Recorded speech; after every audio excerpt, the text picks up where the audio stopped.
Hi everyone, today we're going to be doing some hip hinges for a healthy lower back.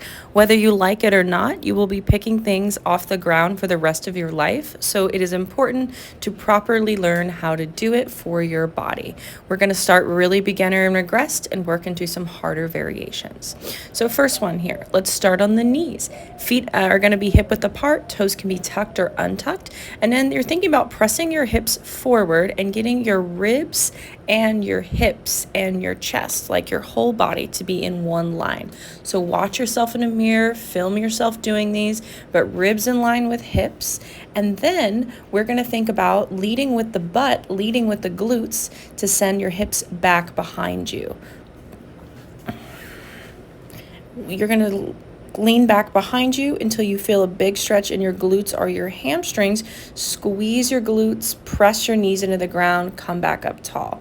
If you want to move with the breath here, we're inhaling to send the hips back, stopping when you feel that stretch sensation and that activation sensation, exhaling, pressing into the legs, squeezing your glutes to come out of this hip hinge.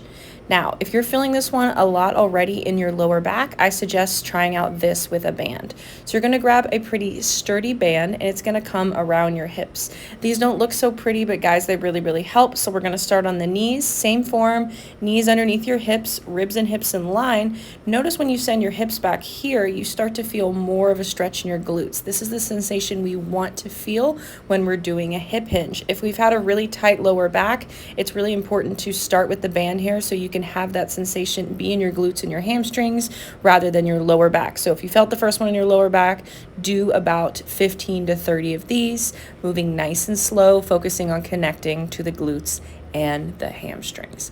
If that one feels pretty good and easy, we can also do that same thing standing up, feet hip width apart, allow the band to help pull our glutes back behind us, leading us into some hip extension. Notice here we're extending with our hips and not our lower back, which tends to happen when we've had a lot of tension or tightness in the lower back. That's what this band helps with. It helps dissociate the lower back from the hip extension / hinging movement. So definitely give this one a go if you feel tension when you bend over.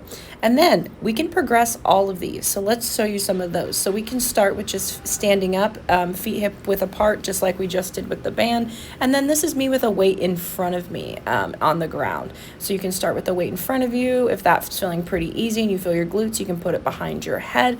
And then eventually we're working towards a standing good morning here. And then eventually we're working towards some kind of standing deadlift. So again, I'm doing these good morning variations. Stay on one progression until you've mastered it, and then slowly work your way up to standing until you don't feel your lower back at all. Subscribe for more. Happy hinging and moving, y'all.